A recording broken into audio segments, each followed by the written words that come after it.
નમસ્તે વિદ્યાર્થી મિત્રો, મારી યુટ્યુબ ચેનલ માય સ્ટુડન્ટ્સ એજ્યુકેશનમાં આપ સૌ મિત્રોનું સ્વાગત છે। આજે આપણે ઘરે શીખીએ જુલાઈ 2020ના મોડ્યુલમાં હિન્દી વિષયનું અધ્યયન કરવાનું છે। તો ચાલો આપણે જોઈએ।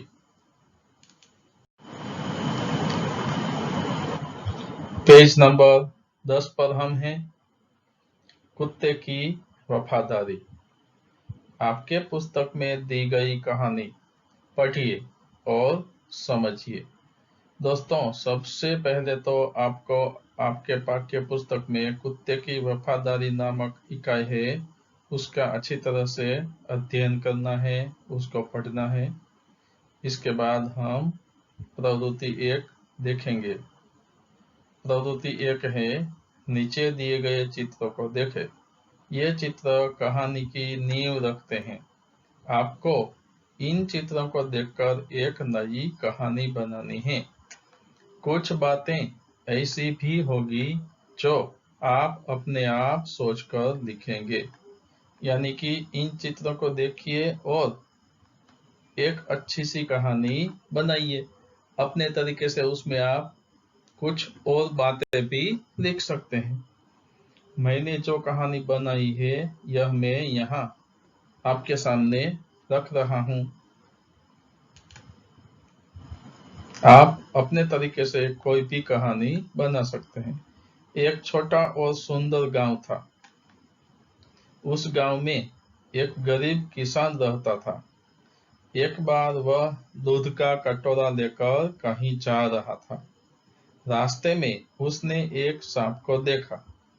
सांप को देखकर किसान डर गया, लेकिन फिर भी उसने सांप के सामने दूध का कटोरा रखा।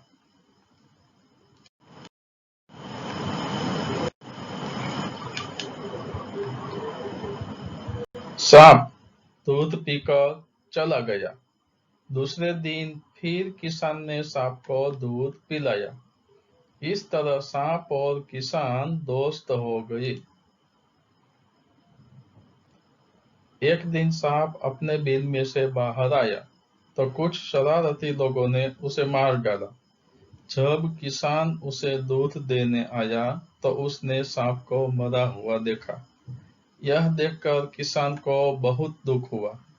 इस प्रकार कुछ शरारती लोगों की गलती की वजह से किसान और सांप की दोस्ती का दुखद अंत हुआ। इस प्रकार मैंने यह कहानी बनाई है। आप भी अपने तरीके से कोई भी एक अच्छी सी या छोटी सी अच्छी सी कहानी बना सकते हैं। अब हम आगे चलते हैं।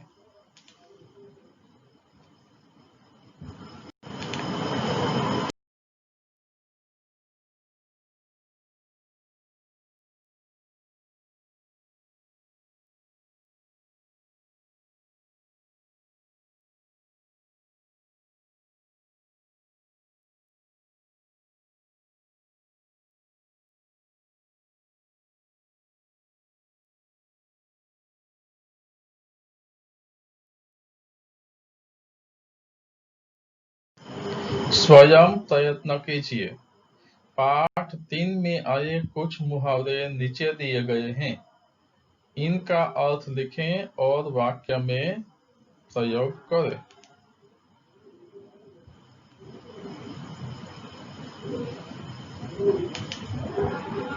पहला मुहावरा है कोई चारा न होना।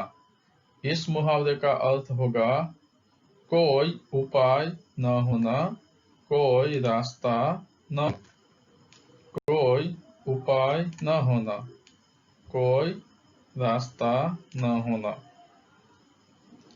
वाक्य देखेंगे। अपना खेत बेचने के सिवाय किसान के पास कोई चारा न था।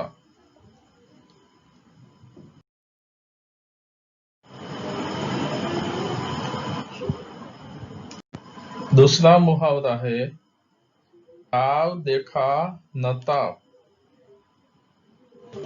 इसका अर्थ होगा बिना सोचे समझे काम करना। वाक्य प्रयोग। जुआरी पति ने आव देखा न ताव और अपनी बीवी को बहुत मारा।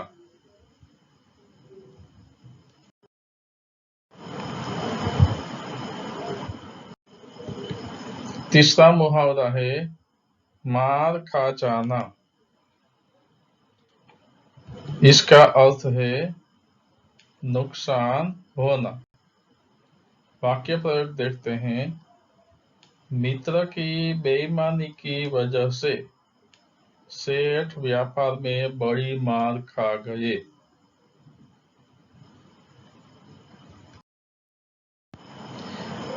Page number 11। प्रवृत्ति दूसरी। नीचे कुछ लिंग आधारित शब्द लिखे हैं, उनकी जोड़ी का शब्द लिखिए।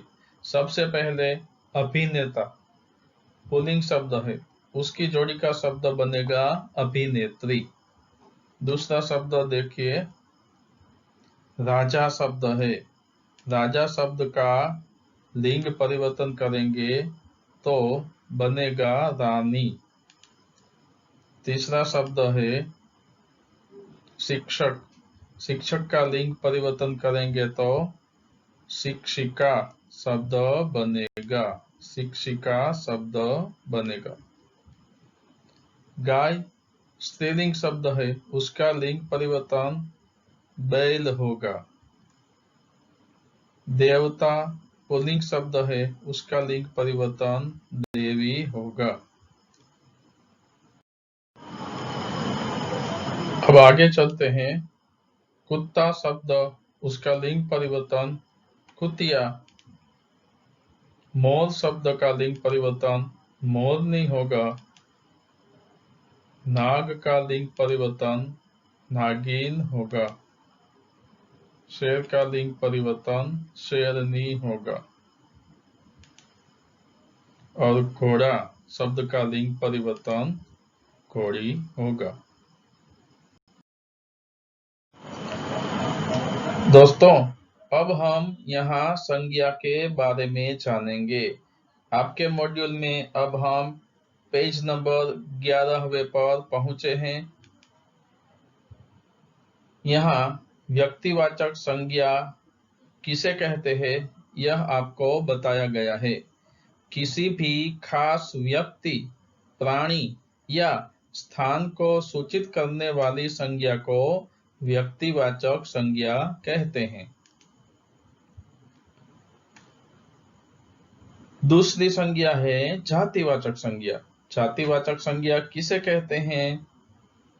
जो शब्द संपूर्ण जाति का बोध कराते हैं उन्हें जातिवाचक संज्ञा कहते हैं। अब हम उदाहरण देखेंगे। पहला उदाहरण है नर्मदा अमरकंटक पर्वत से निकलती है। यहाँ नर्मदा और अमरकंटक व्यक्तिवाचक संज्ञा है, जबकि पर्वत जातिवाचक संज्ञा है। दूसरा उदाहरण है सभी छात्र आज देर से आए।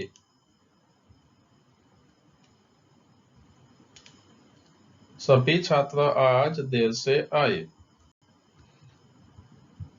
तो यहाँ छात्र शब्द जातिवाचक संज्ञा है।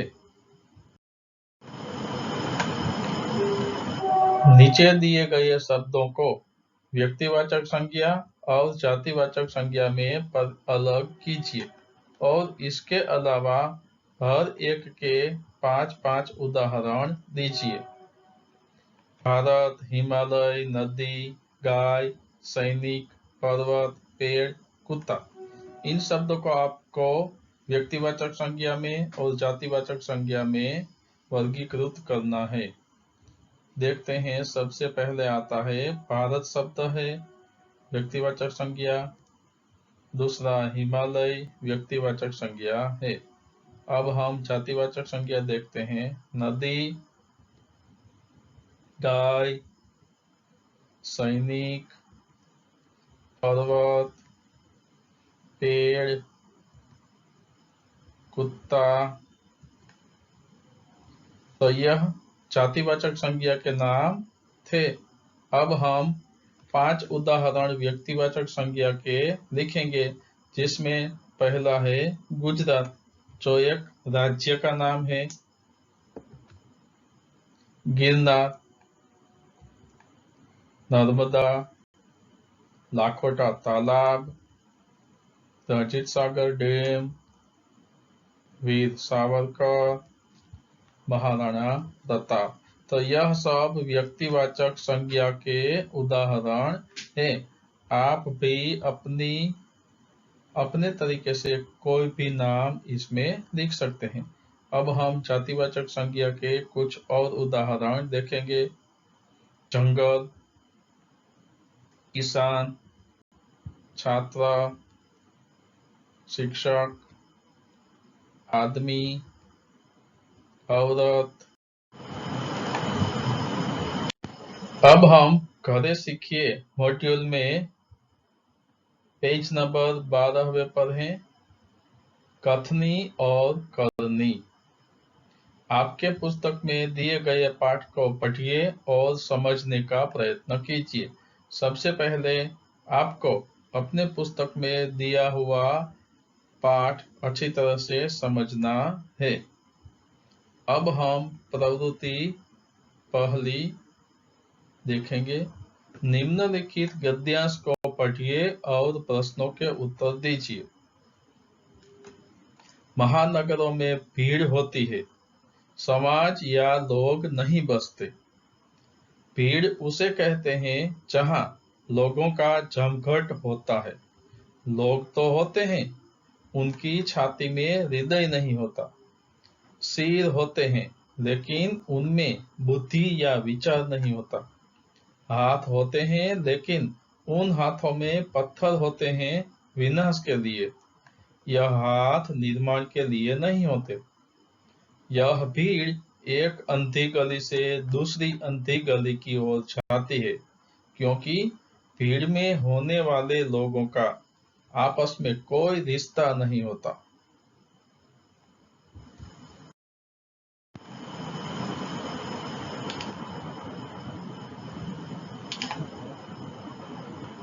एक दूसरे के कुछ नहीं लगते।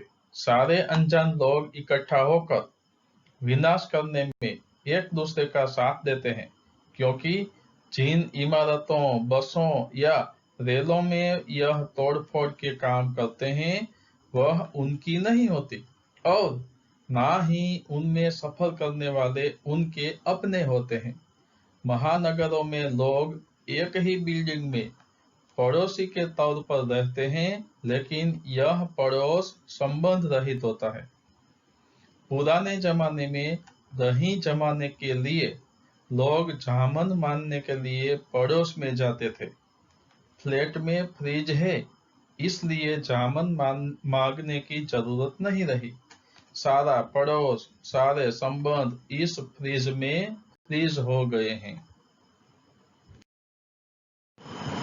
तो दोस्तों, आपने गद्यांश को अच्छी तरह से पढ़ा होगा। फिर भी एक बार और ध्यान से पढ़िए और उसके बाद निम्नलिखित प्रश्नों के उत्तर आपको देने होंगे। यहाँ सबसे पहला प्रश्न है, गद्यांश का एक शीर्षक दीजिए। मैंने यहाँ शीर्षक दिया है भीड़ का महानगर।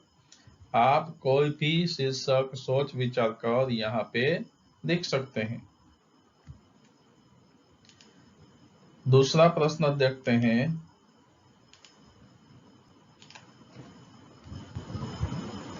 महानगरों में भीड़ होती है, समाज या लोग नहीं बसते। इस वाक्य का आशय स्पष्ट कीजिए।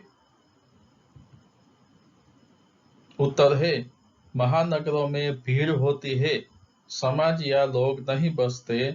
इस वाक्य का आशय यह है कि महानगरों में लोग तो बहुत होते हैं, लेकिन पास पास रहते हुए भी एक दूसरे को अच्छी तरह से जानते तक नहीं। किसी को किसी के प्रति हमदर्दी या प्रेम भाव नहीं होता। तीसरा प्रश्न है, भीड़ में बुद्धि या विचार नहीं होता। ऐसा कौन सी बातों से स्पष्ट होता है? उत्तर है, जब भीड़ इकट्ठी हो जाती है तो सिर होते हैं, लेकिन उनमें बुद्धि या विचार नहीं होता। हाथ होते हैं, लेकिन उन हाथों में पत्थर होते हैं विनाश के लिए। यह हाथ निर्माण के लिए नहीं होते। इसलिए अगर एक आदमी पत्थर फेंके तो सभी लोग बिना सोचे समझे पत्थर फेंकने में लगते हैं। इसलिए कहते हैं कि भीड़ में बुद्धि या विचार नहीं होता। चौथा प्रश्न है, जमघट और समाज में क्या अंतर होता है? उत्तर है, जमघट यानी सिर्फ लोगों की भीड़। भीड़ में न हृदय होता है और न ही करुणा की भावना। भीड़ में जमा होने वाले लोगों का आपस में कोई रिश्ता नहीं होता, एक दूसरे के कुछ नहीं लगते। जबकि समाज उसे कहते हैं जहाँ लोग एक दूसरे से हिल मिल कर रहते हैं, आपस में आदर की भावना रखते हैं, एक दूसरे के धर्म, भाषा, संस्कृति आदि का सम्मान करते हैं। पांचवा प्रश्न, फ्रिज आने से क्या हानि हुई है? उत्तर है, महानगरों में लोग एक ही बिल्डिंग में पड़ोसी के तौर पर रहते हैं, लेकिन यह पड़ोस संबंध रहित होता है। पुराने जमाने में दही जमाने के लिए लोग जामन मारने के लिए पड़ोस में जाते थे। फ्लैट में फ्रिज है, इसलिए जामन मांगने की जरूरत नहीं रही। सारा पड़ोस, सारे संबंध इस फ्रिज में फ्रीज हो गए हैं। इस प्रकार फ्रिज आने से यह हानि हुई है। अब दूसरी प्रवृत्ति देखते हैं। कथनी और करनी पाठ का संक्षेप करके अपने शब्दों में लिखिए। मैंने यहाँ अपनी तरीके से लिखने का प्रयास किया है। आप भी पाठ को अच्छी तरह से पढ़कर उसका संक्षेप करना। दूसरों को अच्छी बातें सिखाना बहुत आसान है, परंतु खुद उन बातों को अपनाना बहुत मुश्किल है। दूसरों को धूम्रपान न करने की सीख देने वाले प्रायः स्वयं धूम्रपान करते हैं। दूसरों को कतार में खड़ा रखने की शिक्षा देने वाले स्वयं कतार में खड़े नहीं रहते। अपने बच्चों को सच बोलने का उपदेश देने वाले स्वयं झूठ बोलते हैं। मैं मानता हूँ कि कथनी और करनी में एकता रखना वीरों और सज्जनों का काम है। कथनी और करनी उसी की एक हो सकती है जो सत्यवादी, निर्भयी और साहसी हैं। चरित्रहीन डरपोक लोग अपनी कथनी और करनी में एकता कभी नहीं रख सकते। तो विद्यार्थी मित्रों, आ रीते આપણે ઘરે શીખીએ જુલાઈ 2020 મોડ્યુલમાં બંને પાઠનું અધ્યયન કર્યું। આશા છે આપને એ પાઠ ગમશે। આભાર।